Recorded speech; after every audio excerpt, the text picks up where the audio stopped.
Well, good morning. For anybody who's new, morning. If anyone who's new, my name's Ian. I'm the assistant minister here, and I've been given the privilege of being able to speak to you today from John's Gospel. We are looking at John chapter 6, and it's one of those mornings this morning that we didn't really plan it in advance this way, but where God seems to just orchestrate things, and it just really fits really well. So the story of Steve's new job, the provision in a time of worry where you don't know what's going to come next, when a situation threatens to overwhelm you and you're not sure you can meet either your own needs or the needs of other people around you. And it ties perfectly in with today's story. So we're in the a new season of preaching, a new year, and we want to, as we always do, focus back on Jesus. We always want everything to be back. Everything comes through the lens of Jesus. We want to look back through the lens of the Old Testament, through the lens of Jesus. Everything is pointing towards Jesus. And we spend some time in John's Gospel this year being able to be amazed by him again. And we want to be taken deeper, don't we, in our faith. Wherever you're at this morning, I don't know anybody who wouldn't want to go deeper in their faith, in their devotion and allegiance to Jesus. I know I do. And so far we've heard that John in his gospel just writes about 7 of the miracles that Jesus did. He did many more, but he just writes about 7. And he doesn't call them miracles, he calls them signs.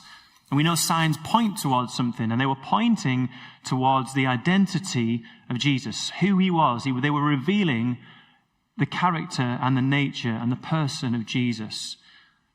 So we've seen that Jesus turned water into wine. Again, similarly to today's story, actually, he provides for people who had run out of their own resources at a wedding. And not only did he provide for them, but he did it abundantly. He gave them way more than they needed or expected. And they said that it was actually myself who preached about that sermon a few weeks ago. And he covered the shame that was ensuing. In the wedding context, if you'd run out of stuff, the person who was in charge of that, apparently the groom would have been real in shame if he'd have run out of wine at a wedding. And Jesus covers the shame and the inadequacy of the people at the wedding. And then last week we heard that Jesus healed 2 people. One was an official's son, and he did it with just a word. He wasn't even in the same place, not even the same room. He healed the person. And then he healed a man who'd been paralyzed for 38 years. He'd tried everything.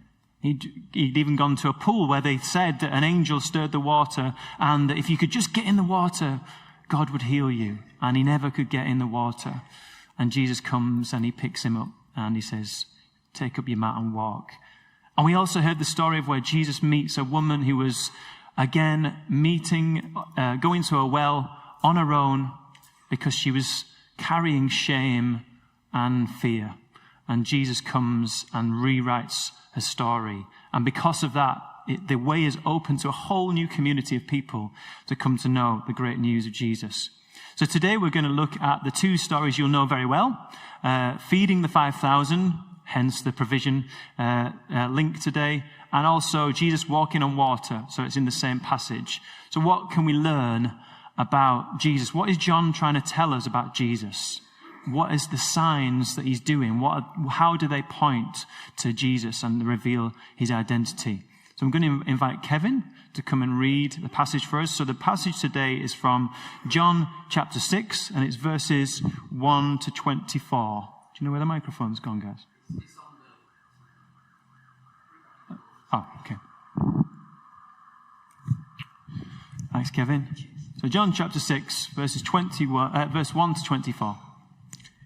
Sometime after this, Jesus crossed to the far shore of the Sea of Galilee, that is, the Sea of Tiberias. And a great crowd of people followed him because they saw the signs he had performed by healing the sick. Then Jesus went up on a mountainside and sat down with his disciples. The Jewish Passover festival was near.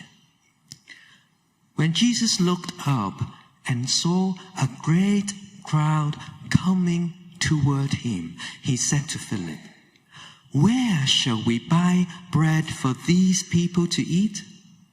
He asked this only to test him, for he already had in mind what he was going to do.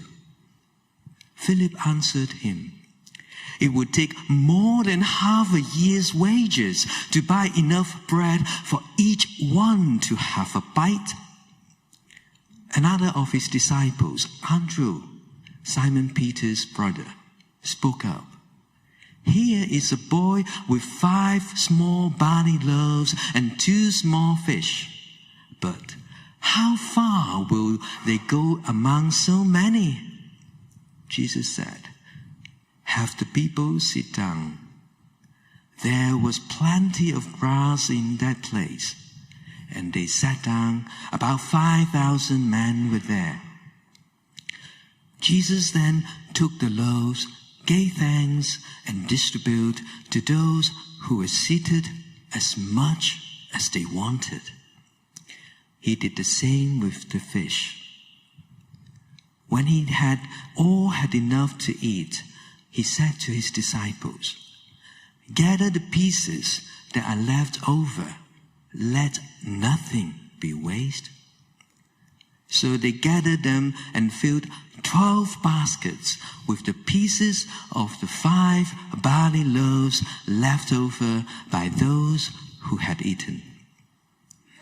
After the people saw the sign Jesus performed, they began to say, "Surely this is the prophet who is to come into the world." Jesus, knowing that they intend to come and make him king by force, withdrew again to a mountain by himself. When evening came, his disciples went down to the lake, where they got into the boat and set off across the lake for Capernaum. By now it was dark, and Jesus had not yet joined them. A strong wind was blowing, and the waters grew rough. When they had rowed about 3 or 4 miles, they saw Jesus approaching the boat, walking on the water, and they were frightened. But he said to them, "It is I, don't be afraid." Then they were willing to take him into the boat, and immediately the boat reached the shore where they were heading. The next day, the crowd that had stayed on the opposite shore of the lake realized that only one boat had been there, and that Jesus had not entered it with his disciples, but that they had gone away alone. Then some boats from Tiberias landed near the place where the people had eaten the bread after the Lord had given thanks. Once the crowd realized that neither Jesus nor his disciples were there, they got into the boats and went to Capernaum in search of Jesus. Thanks, Kevin. That's brilliant. So you're probably really familiar with both of those stories, and so there's nothing I'm going to say to you today that is new. But just maybe, depending on where you're at this morning, will determine how you hear what I'm going to say. And firstly, I'm going to do it through the lens of fear, which doesn't sound very positive, does it? But hopefully, it will still be encouraging at the end of the sermon. Near Christmas, we had an all-age service. Many of you were here, and we talked about that line from the carol that said, "The hopes and fears of all the years met in thee tonight." And if you remember, we had a piece of circular card, and on one side you wrote your hopes, and on the other side you wrote your fears. And I took those cards, Neil took them and read them, and it doesn't have anybody's names on it, so they were all sort of indiscriminate. But it was incredible reading those cards, particularly the fears. It was so profound to see what people are carrying with them, the fear and the anxiety that many of you carry, and some of you have carried for many, many years. And there were common threads in the fears, and there were 3 main fears that people had. The first one, perhaps not unexpectedly, was the death of a loved one, especially those in our families that we love who are not Christians yet. The second one was not being good enough. That was a theme that came through lots of these cards that you'd written. And some people said, I fear that I'm not a good enough parent. Some people said, I fear that I'm not going to be good enough at work. I'm going to get found out, and I'm just not going to be adequate for the job. And many of you said, I fear that God's not happy with me, that I'm not good enough as a Christian. And that was particularly sad to read. And then the third most common fear was not being able to meet needs, particularly the needs of others. So these last two in particular, I think, really do relate to these two stories. It's just the lens I'm going to look through this passage in. This last one, not being able to meet the needs of others. And it does reveal that the disciples share lots of the same fears that we still wrestle with today. And Jesus speaks into those fears. So the first one, the fear of not being able to meet others' needs. That's the first miracle. Great crowds are now following Jesus because of the healing miracles he'd done. And some were following him because he'd invited them to. There's some of the disciples. Remember, at this point, there weren't 12 disciples who were called. It wasn't a fixed group yet. He was still calling new people. And some followed Jesus because he'd broke down barriers. So the woman from Samaria, there was a barrier. They weren't allowed to come and follow a Jewish rabbi. They were mistrusted. And Jesus opened up a whole new way for a whole new part of that country to come back to Jesus, back to God. And some followed Jesus because of the miraculous signs he was doing. It was inevitable, really. They were going, this guy's doing amazing things. What's he going to do next? And some inevitably were following because they thought, what could he do for me? Maybe he might do something in my life. And isn't that still the case today? Lots of us have come to know Jesus and follow Jesus for very different reasons. But no matter what your motive is, Jesus never turns you away. He welcomes all of us in spite of our mixed motives. So Jesus goes up on a mountainside and he sits down with his disciples. And as we've said before, this is a repeated pattern that Jesus uses, going up to a solitary place, usually on a mountainside. Sometimes he went on his own just to get away from the crowds and just to pray and just to spend time with God. And other times he took his disciples away so that they could get away from the crowds. And I think it's a great pattern, isn't it, for us to follow a regular time and space away from the noise and distractions of everyday lives. Many of us have done that for many years. The third thing that comes up in verse 4 is that John tells us that the Jewish Passover is near. Now, we don't really know why John wrote that.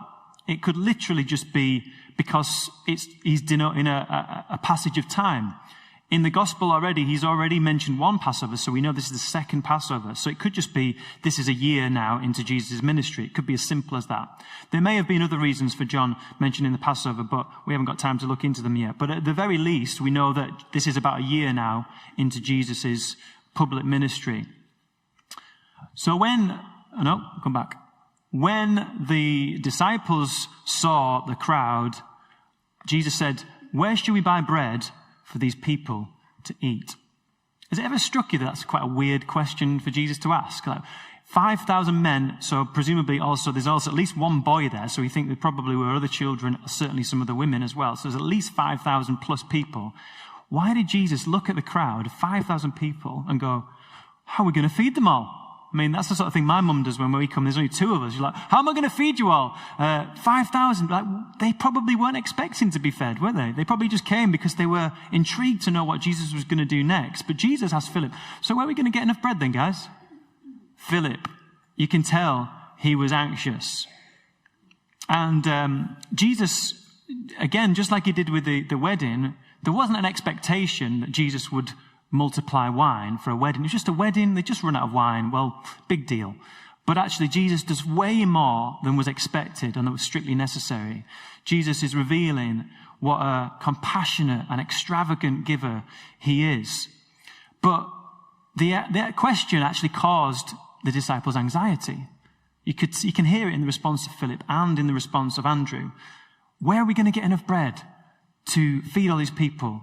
How on earth are we going to meet the needs that are in front of us? And Jesus, it comes in verse 6, Jesus actually asked this only to test them. It's a bit naughty of Jesus, wasn't it? He was testing them. He already knew what he was going to do. But he wanted to test them. And for many of you will know, for 13 years I was a teacher in a college, and we had this phrase, basically, if we wanted a bit of a break from the kids and they were doing our heads in, and we just wanted some time to mark, we go, right guys, discovery learning, go away and research whatever the topic was. Go away and find it out yourself. We're not going to give you a lesson today. Don't come and ask me any questions. I'm just going to get some marking done. Discovery learning, everybody. And we made a bit of a joke of it in the staff room, because it was like, just give them some discovery learning today. We're just a bit knackered today. But actually, the best teachers know that we only retain a tiny bit, don't we, of what we hear. So of my sermon today, you might not retain anything at all. But you probably will only retain a tiny little bit. And many of us need to visualize something, hence the reason we have the pictures on the screen, because sometimes I don't remember what the sermon was about, but I remember the image that went with that thought, and the image has stuck with me. And that's why we do this. But often, some of us are learners, kinesthetic learners. We need to have a task to do to reinforce it as well. So I've not got a task for you today, but I have got some homework to give you, all right? So if you're really good, you might not get as much homework, but I've got some homework to give you. One of the reasons it's good to be part of a midweek Bible study, isn't it? We've been doing we've been following the sermon series every fortnight. And you know what? We have such great debates on a Thursday night that we never get a chance to do on a Sunday, don't we, Janet? And we often end with more questions than we started with. And I think that's pretty much my story in the Christian life. I had more questions now as a Christian 20 years on than I did before I was a Christian. Because you just find new things and you're sparring off one another, and it's like, I never thought that. This week there were at least 2 things that somebody said I'd never ever thought of after reading the same passage hundreds of times. So it's really good. If you're not part of a midweek Bible study, I would just really encourage you to get involved, because you can only go so deep once when you're on a Sunday listening to a sermon, and if you're on your own. But when you're with other people, man, you draw things out of each other, and it's really good. So yeah, that's one of the reasons we need to have some time to go further and deeper. But it's also why we need to put our faith into practice, isn't it? James, Jesus' brother, writes a very, very instructional book for the early church to say, faith without works is dead. There's no point having all this head knowledge if you're not going to do anything with it. And actually what Jesus was doing, Jesus was the best teacher has ever been. Jesus knew that if he just taught them something, they'd probably only retain a tiny bit of it. But instead, Jesus gets them involved in the miracle, doesn't he? It's true discipleship. It's what he does. He doesn't just teach you stuff and go, well, there you go, guys, I've done my bit now. He gets them involved in the miracle. He says to Philip, what are we going to do then? And it reminded me of a scene from Evan Almighty. I don't know if anybody's seen the film. It's like a kind of modern take on Noah. It's brilliant. It's a brilliant film. And there's a bit, Evan's wife is just totally bemused by what's happened. She's going, why is he pretending to be Noah and building an ark in the middle of some American city? There's no rain, there's no chance of a flood, and everybody's taking the mick out of him because he's basically acting like Noah in the 20th century. She goes into this bar and she's drinking on her own, and she just doesn't know what to do. She thinks her husband's just gone mad. And she meets a bartender who is basically God disguised as a bartender. And of course it's Morgan Freeman. Who else could play God and really, really sell it? Well, so Morgan Freeman comes to her and says to her, she says, I just don't know what to do. And she said, I can't remember exactly how it starts, but then he says to her, when somebody prays for patience, do you think God gives them patience, or does he give them an opportunity to be patient? If they prayed for courage, does God give them courage or opportunities to be courageous? If someone prayed for the family to be closer, does God give them warm, fuzzy feelings towards their family, or does he give them opportunities to love each other? I mean, that's the sort of thing God could say, I think there's some real wisdom in that. And sometimes we pray almost as if we just want God to give us what we've asked him for. But actually, usually he'll give us an opportunity to get involved in the answer to our own prayers. And I think that's what Jesus is doing in this story. He could have said to Philip, don't worry about it. Look, do you remember what I did at the wedding? I multiplied wine, and it was the best wine, and nobody was without. We had more than we needed. Just trust me. But he didn't do that. He said, so Philip, what are we going to do about it? Philip's anxious. He's like a rabbit caught in the headlights. And even though Jesus knew the outcome was assured, Jesus is provoking his disciples to trust, isn't he? He's getting them involved in the miracle, And in that way, they are becoming much more, they're going to learn a lot more because he's getting them involved in the miracle. And don't you think that's generally the way that it works? We've heard it already this morning. Steve was looking for a job. He's praying about it. He doesn't know where it's going to come from. He's doing his bit. And there doesn't seem to be an opportunity. And then out of the blue, somebody comes. It's not dropped from the sky. It's come in the form of another person. He's got somebody else involved in the answer to Steve's and his brother's prayers. And isn't that generally the way God works with us? He responds to our prayers, but often he does it through other people, doesn't he? He partners with us where we do our bit and we offer out what little we have. God makes up for our lack. It's discovery learning. That's true discipleship. If we pray and just want God to download everything we need and give it to us, well, we're going to be severely disappointed all the time because that's generally not the way God works. And it wasn't the way Jesus worked. So Andrew finds this boy with a packed lunch, and Jesus directs the disciples to get the crowd to sit down. Now, John says Jesus distributed the food, but all the other three Gospels say the disciples distributed the food. So read that as you will, but I'm reading it that Jesus does it through the disciples. I mean, 5,000 people, if Jesus did all that distributing on his own, it would have taken a very, very long time, wouldn't it? So I do presume that the disciples were involved in that as well. And everyone had as much as they wanted, and then Jesus tells the disciples to gather up the leftovers that were left. Again, sorry to keep quoting films, but another film that just came to mind as I was preparing for this was the film Hook. Anybody seen Hook? It's like a modern day, well, it's not modern anymore because it had Robin Williams in it, but I don't know when it came out in the 90s maybe. But it's a modern day adaptation of Peter Pan. And there's a scene in it where Robin Williams, who plays Peter Pan as an aging Peter Pan, goes to Neverland, meets all the Lost Boys. And the Lost Boys are there around this table. Has anybody seen this scene? It's brilliant. You should watch on YouTube. Just put in Lost Boys food fight.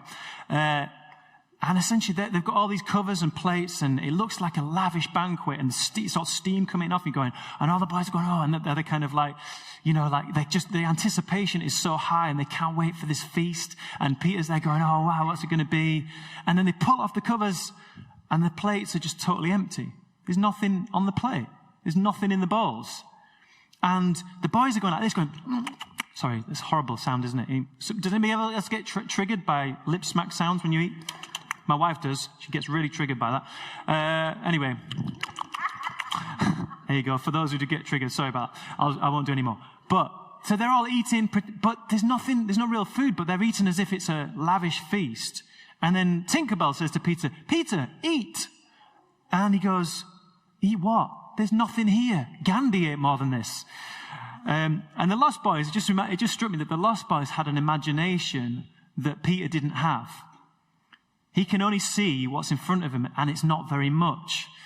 But the Lost Boys could imagine this food, and obviously it's Peter Pan, so it's not exactly a perfect comparison. But the same is true for the disciples. They can't imagine more than what's in front of them, and what was in front of them wasn't very much. I don't know about you. Sometimes I can imagine a lot. There's that scripture, isn't it, that God can do more than we could ever ask and imagine. And so there are times when I can imagine a lot. And I think if God can do more than I can imagine, then he can do an awful lot. But there are other times when my imagination is just so small. And I just think, what God can you do here? I don't know what you're going to do.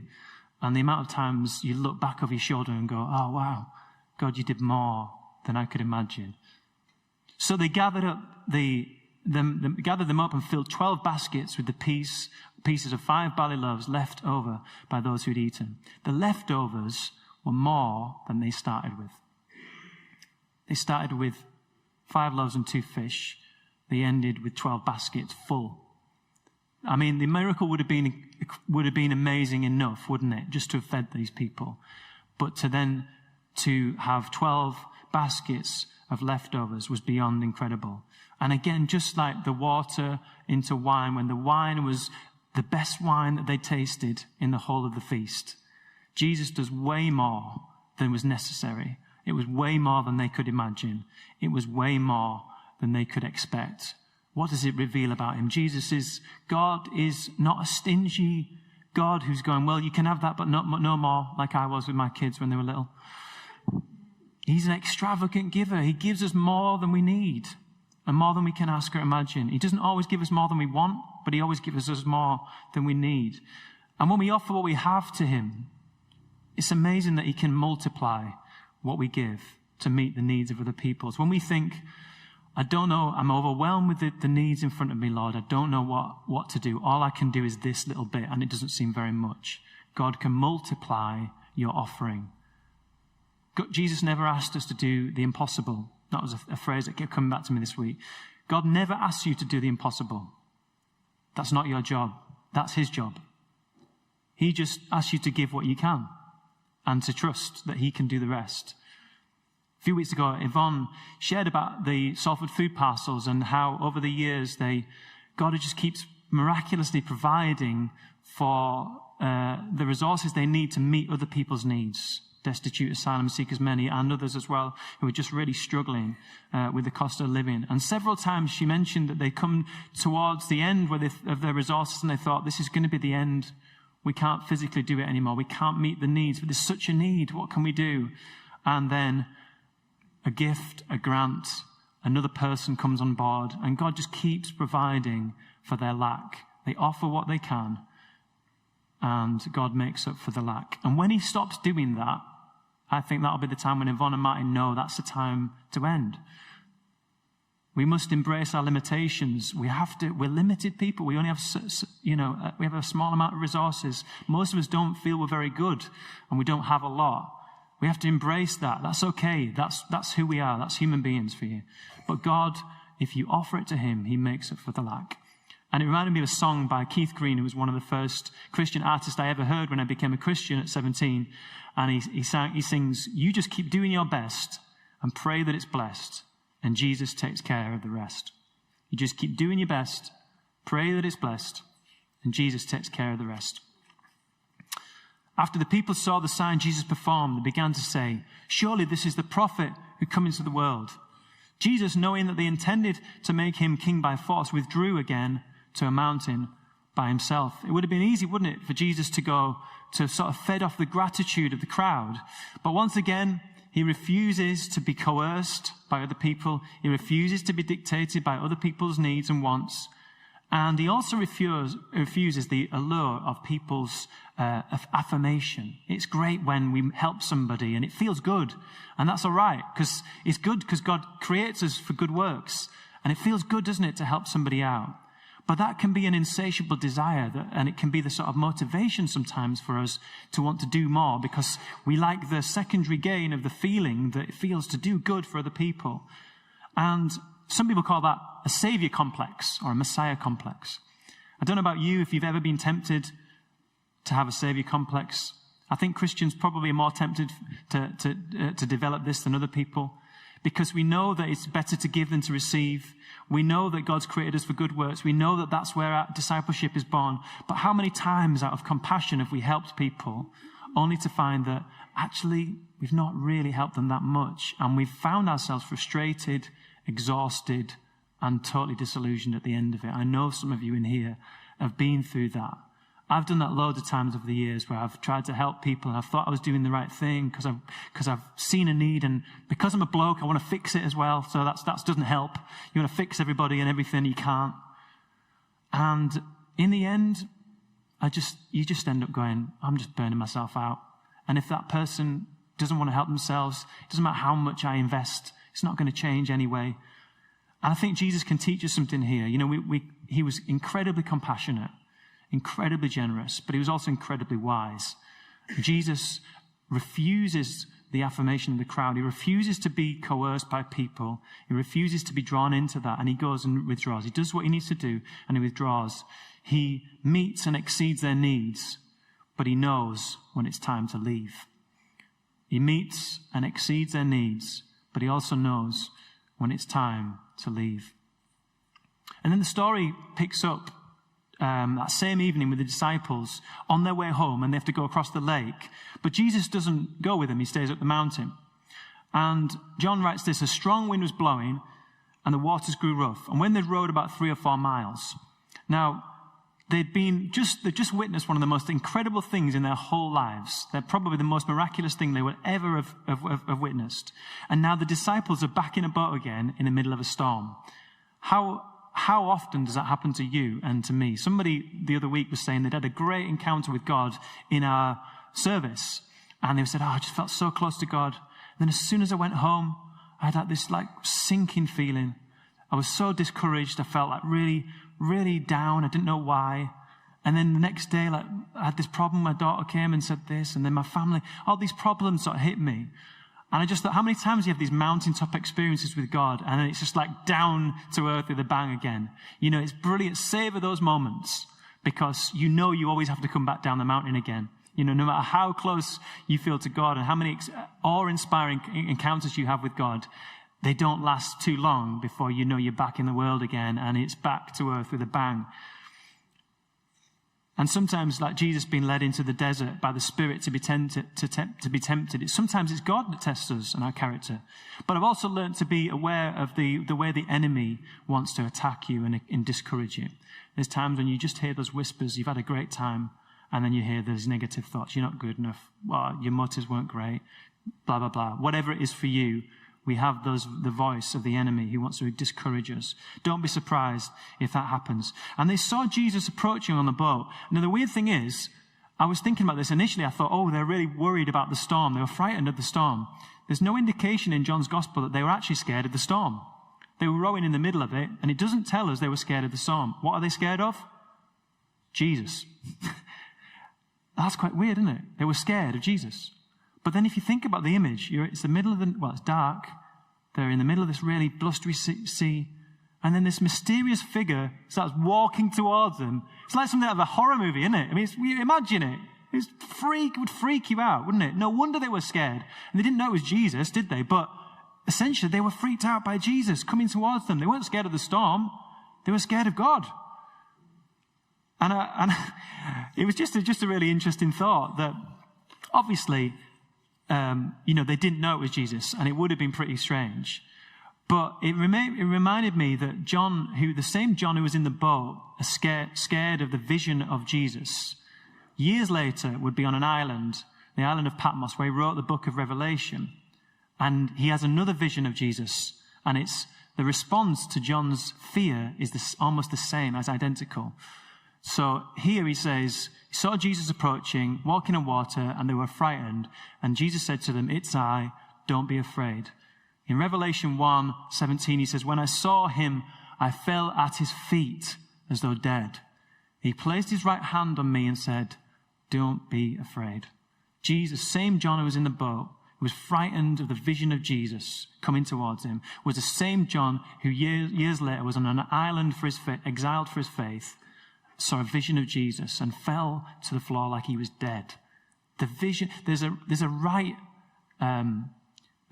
sort of response to a vision of God, which is fear. I think there is a right holy fear, a reverence, not a fear of what's God going to do to me, but a reverence, a respectful reverence of God's holiness. And I think that's understandable. In fact, I spoke to somebody who's not a Christian the other week, and she said to me, "I'm scared of what will happen to me if I become a Christian. Because what will God make me into? What will I become like? Will I still be myself, or will he make me do something that I don't want to do? Will he force me to be a certain person or push me out of my comfort zone, and I don't know if I'll be able to cope with it?" And I'm like, well, he might, yeah. He is wild. Jesus, I've been reading in my daily devotions, Lectio 365. They're doing this whole season of the wildness of God and the wilderness of God's people. And there's a sense in which God is wild. God is unpredictable. We can't box him in. We can't always understand how he's working. His ways are so much higher and greater than ours. He's sovereign, and he's the one we've sung about this morning who spoke and the galaxies were created. I mean, that's not a tame God. That's a God who can speak and create a universe. I mean, you should be scared. I'd be scared if I saw him. And a bit like in the Chronicles of Narnia, he isn't safe, but he is good. And Jesus says to both those fears, "Don't be afraid, it's me." And the fear of God, which actually came back on those cards I mentioned at the start of the sermon, the fear of not being good enough. And so many of you said, "I'm fearful that I'm not a good enough Christian. I'm fearful that God's not happy with me." Well, I think Jesus would speak to you this morning and say, don't worry, it's me. Don't be afraid.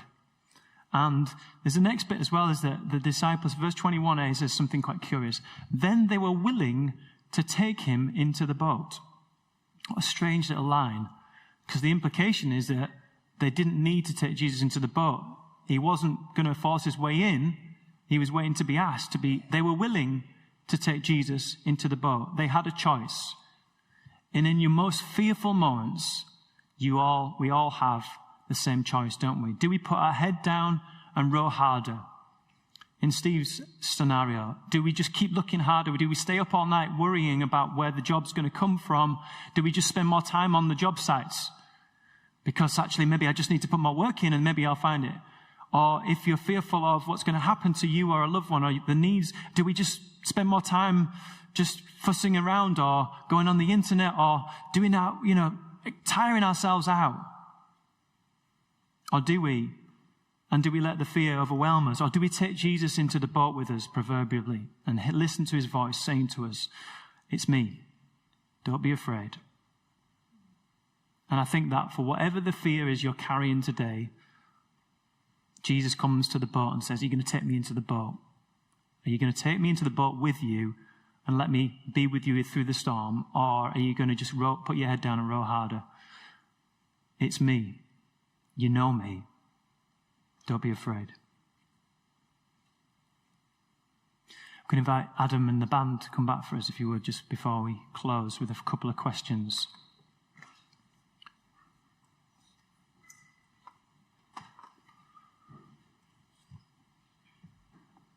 The fear of not having enough, and the fear of not being able to meet the needs of those around us. Oh, we've lost them. Don't worry. The questions.